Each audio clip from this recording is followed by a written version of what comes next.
You're watching ChillyBoy Productions. I'm Larry ChillyBoy Chilson, and this is my review for Magazine Dreams. Now, before we get into this review, make sure to go ahead and click that subscribe button down below so that you can chill with me on each and every one of my latest videos. Magazine Dreams is the only film I saw through the online system at this year's 2023 Sundance Film Festival. It is written and directed by Elijah Bynum and stars Jonathan Majors. The film follows an amateur bodybuilder who goes through life trying to navigate finding human connection and some success as he chases his magazine dream. So this honestly was the only film I had a big interest in watching from Sundance this coming year. I just needed to see that promo image of Jonathan Majors to get me hyped. Obviously, Majors is one of the most exciting up-and-coming talents currently in the acting fields, and the subject matter seemed so interesting. I was looking for something like The Wrestler or Whiplash, Black Swan. With Majors' talents, I knew I would be in for a fantastic performance at the center of it all. And ultimately, I think that Magazine Dreams is a solid film featuring a stellar lead performance from Majors. So let's go ahead and talk about those positives first. Well, I just mentioned his name. Jonathan Majors is 100% the biggest positive of this film. His performance really holds it all together. It's what keeps you interested even as the screenplay loses focus and our film loses steam.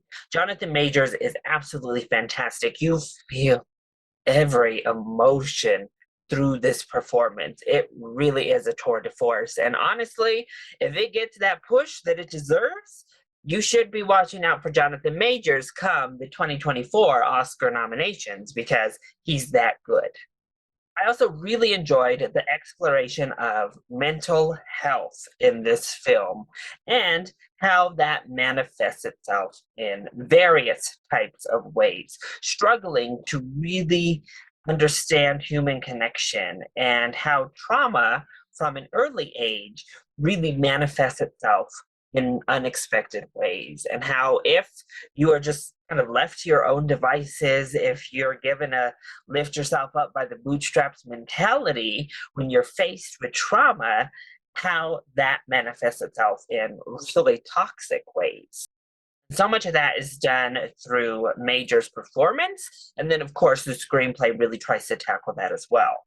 There are also hints of living life as a large Black man in America. That certainly comes into play here. And being a Black man in the bodybuilding field, how that manifests itself. Also, this scene right at the pinnacle of this film that hits such a fever pitch. There is a competition that takes place that's basically make or break for Jonathan Majors' character that is so tense. It's some of the most gripping and on the edge of your seat filmmaking I've seen in a while. The music does a great job throughout, really building up that heightened emotional state the film wants to put you, the viewer, in. So then, what doesn't work so well when it comes to Magazine Dreams? Well, kind of everything else, because Majors is the only outright positive I have. Everything else I think is done well, and I think we have good ideas, but they're all kind of double-edged swords. So while I enjoy how we tackle mental health, the message ultimately gets muddled in this screenplay. It really tries to diverge into too many different ways, into too many different aspects of his life, and thus the overall narrative becomes very unfocused. I really kind of wish we had just stuck to the bodybuilding, if I'm being honest. If we had really kept what the first hour of this film had built up and had that be the fever pitch of it all that really spirals, and, you know, that's where his mental health struggles stay within, I think it would have been better for it. Because where we head in the second hour of the film, I didn't love as much. We start dealing with things like guns and violence out in the real world type of issues. And I think that that just really detracted from the solid base the first hour had set up. I also found the entire like Eminem's Stan subplot to be a bit strange. And especially with the payoff to that subplot was unexpected, but I don't know if it was really unexpected in a good way.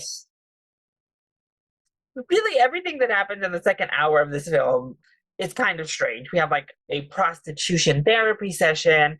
We have a don't meet your idols moment that takes a really out of left field turn. We have, as I said, that gun violence.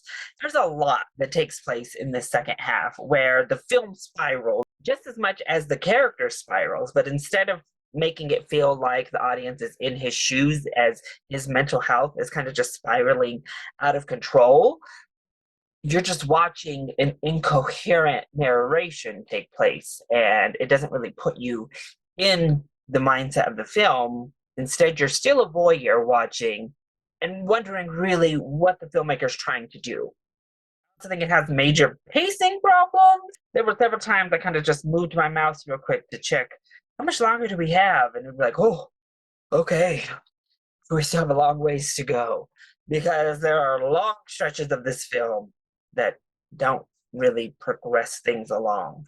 And for the second hour specifically to just be so wild, for us to have these long stretches of nothingness, yeah, the film's pacing definitely had issues, and we could have cut this down to a more succinct, tight, and actually impactful film. Because at the end of it, I felt conflicted because I really did enjoy a lot of the swings it made, but I didn't feel the emotional connection I was really hoping to get here.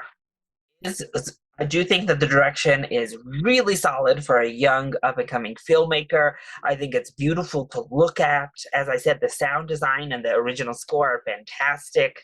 Unfortunately, it was just that script that kind of let everything else down as it struggled to tell the story it was aiming to tell. So overall, I think Magazine Dreams is definitely worth checking out once it does get picked up and distributed wide release sometime, hopefully, this year, because Jonathan Majors shows you why he is one of the biggest up-and-coming stars of this generation. This is possibly his best performance to date, and that's saying something because pretty much every performance he gives is top tier. So that was my review for Magazine Dreams. I hope you enjoyed it. If you did, go ahead, click like down below and subscribe to the channel so that you are always up to date on all of my latest videos. Also, join in on the discussion. Did you check out Magazine Dreams through the online feature or in person at Sundance this year? Have you heard of it? Is it on your radar? Let me know your thoughts either in the comment section down below, or you can hit me up on Twitter. I love you all so much for your continued support. Thank you for watching, and we'll see you next time. Bye.